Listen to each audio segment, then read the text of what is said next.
My name is Angela Asbell. My pen name is Angela Chaos or Madam Chaos. I'm a zinester.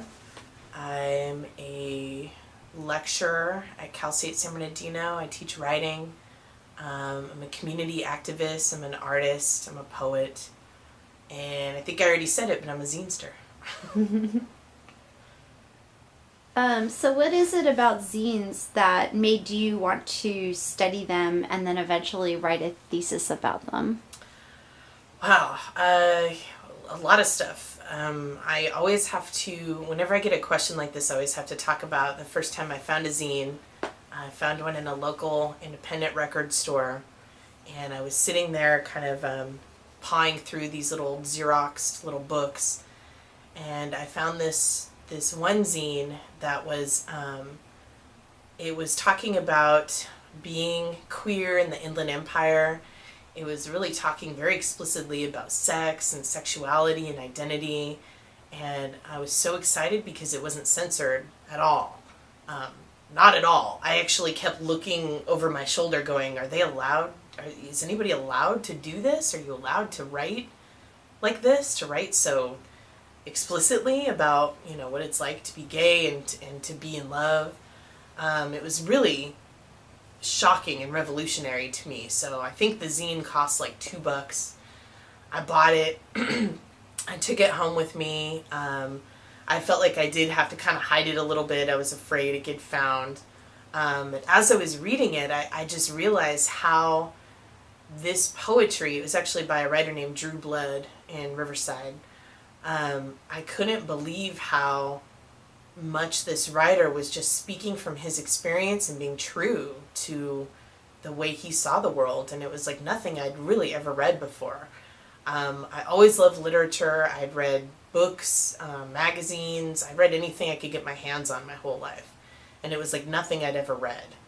So initially I was I was kind of pulled towards zines because of that idea of this being my literature, this being the kind of stuff, the kind of writing that felt so close to my experience, and it excited me. It made me want to write. It made me want to make a zine. It made me want to create, and it made me really feel like I could do it.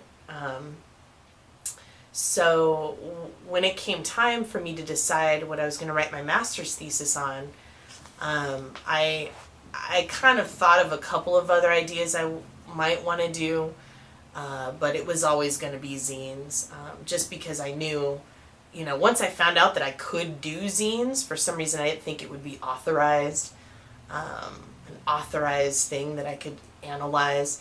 Once I figured out that I could do it and there was a lot of research on it, well, I just had to do it. I had to.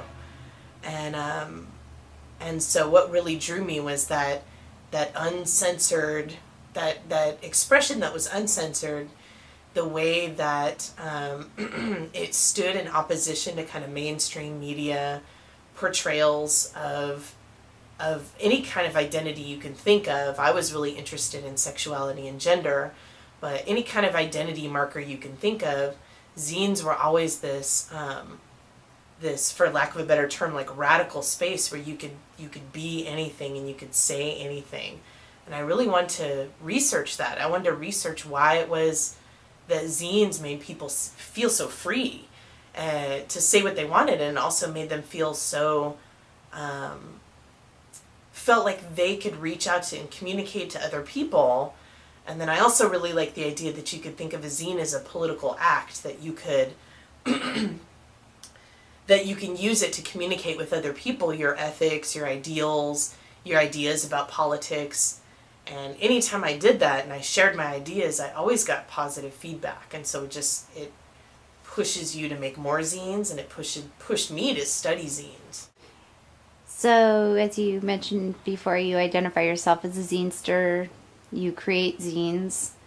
And so, as a creator of zines, how do you feel that particular medium allows you to explore your identity and philosophies about gender? You've talked about this a little bit, but maybe you could kind of, flesh that out a little bit for us. Sure, yeah. I mean, well, the first thing I kind of think of is just what I was talking about before, the idea that, if I wanted to write anything about my identity, my gender, my sexuality, for any kind of mainstream publication, I know that through the editing process, a lot of who I really am would get lost.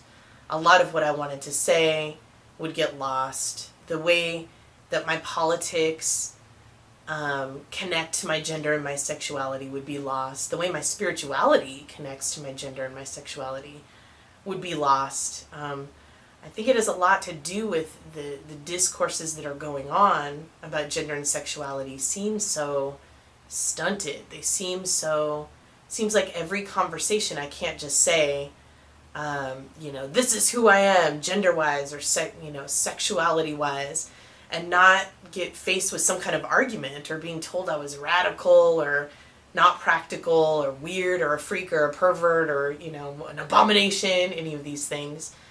The ways that the main way that zines really let me explore my gender and sexuality was through just that idea that I could put whatever I wanted on paper, and the only editorial process was my own. So I could say whatever I wanted, and I found that people responded to that really well. They really, as scary and as naked as that felt, I got like such an overwhelming positive response for being truthful about the way I felt. I actually think through my own experience with making zines and also through my research, I've definitely noticed that the form of zines actually give you a lot of freedom. Where if you were making a book that you're trying to get published, or you're trying to submit an article to be published, or making a website, there's still these ways that I feel like you would have to shape your vision for the reader. Almost like, well, if you want people to buy this book, think of your audience. Or if we want to sell magazines, so we can't say that. When it comes to my zine, or in my zines, it's a labor of my own money, my own love, my own time. So the very form of it, the very fact of it, that I am literally stapling it, Xeroxing it, stapling it myself, collaging it myself, handwriting it myself, that form itself is really freeing.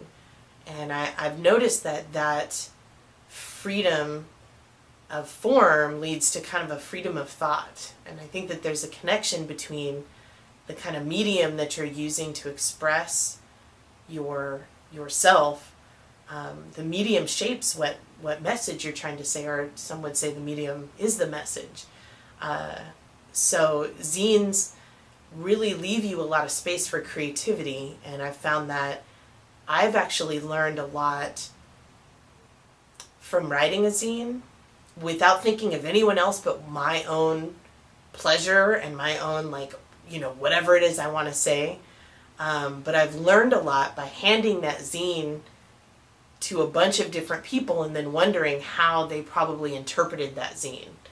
So I guess what I mean is, every time I hand my zine to somebody, I kind of reread my zine with new eyes and think about the ways that they interpret what I'm saying, and that makes me think deeper about what I am trying to say. So there is to me a really intimate connection between finding your identity and writing zines, and writing and finding zines and finding my identity. Thank you. Mm-hmm.